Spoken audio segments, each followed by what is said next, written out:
ایک شہر میں حسن نام کا ایک نوجوان رہتا تھا۔ وہ عام سا لڑکا تھا، نہ بہت امیر نہ بہت مشہور، مگر اس کے دل میں اللہ کا خوف اور لوگوں کے لیے محبت تھی۔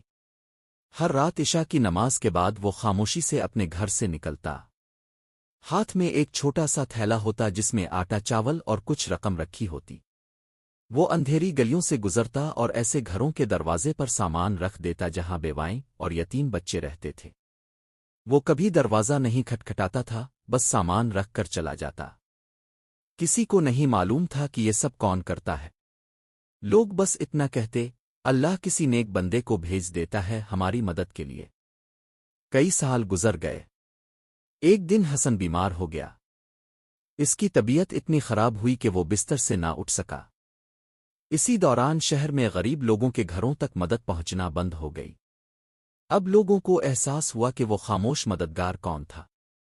جب محلے والوں کو پتہ چلا کہ حسن ہی وہ شخص تھا، سب کی آنکھوں میں آنسو آ گئے۔ کچھ دن بعد حسن کا انتقال ہو گیا۔ جنازے کے دن حیران کن منظر تھا۔ امیر، غریب، یتیم، بیوائیں سب اس کے جنازے میں شامل تھے۔ ہر شخص کہہ رہا تھا، یہ وہ شخص تھا جو ہماری مدد کرتا تھا مگر کبھی نام ظاہر نہیں ہونے دیا۔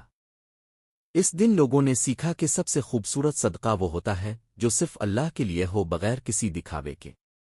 پیغام: جو نیکی صرف اللہ کے لیے کی جائے وہی سب سے زیادہ قیمتی ہوتی۔